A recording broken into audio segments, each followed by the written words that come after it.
Guys, I couldn't even focus on what she was saying because the background was distracting as hell.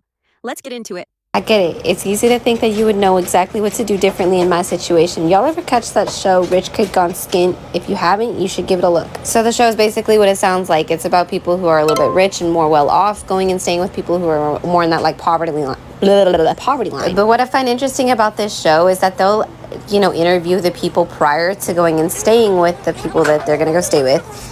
And usually their perspective is completely different than after they stay with us. And I really feel like that would be the same case if y'all were actually to get to know me and Drew and our situation and actually try to live it for a day or two. Cue the, oh, I would never, because it would never be me. Okay, but honey, it could very well be you. Never say freaking never. I sure as fuck never thought I'd end up homeless living in a motel with 5 kids. I definitely pictured my life a lot different when I planned it out, but things fucking happen. But I'm definitely not the type to sit there and dwell on my past. I do think you can learn from your past experiences because you shouldn't be making those mistakes again, But also to sit there and dwell on things that are out of your control it's mind-numbing. It ain't good for your mind at all. But yeah, like I was saying, I really feel like you can't say what you're gonna do in someone's situation if you haven't gone through that exact situation yourself. I mean, even just this year, I've had to stick my own foot in my mouth so many freaking times because I swore we would never go back to fast food.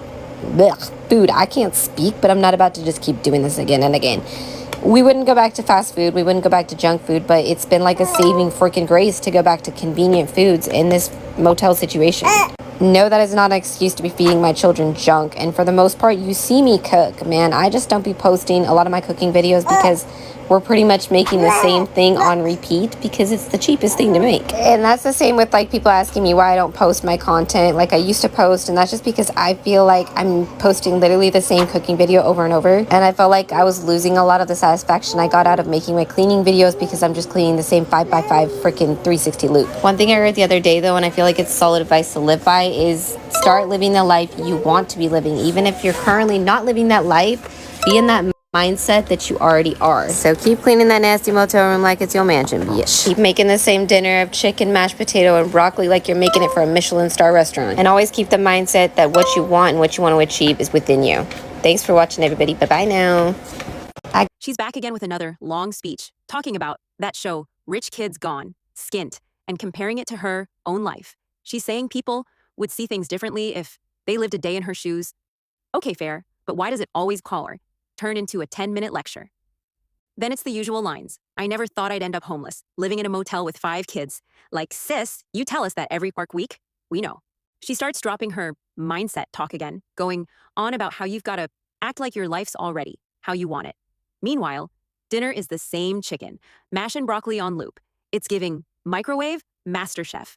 And just when you're trying to focus on what she's saying, there it is, that dirty brown towel. And why aren't the kids picking up their own dirty clothes? They're more than capable of chucking it in a basket. Guys, did you even hear what she was saying, or were you staring at that background like me? Do you think she even notices what's on camera behind her, or does she just not care? Why does she always find the most awkward angle to film at? Be honest, would the towel have ruined the whole video for you too? Do you think the motivational speeches hit different, or are they just noise at this point? So, what do you guys think about this? Comment below and let's chat.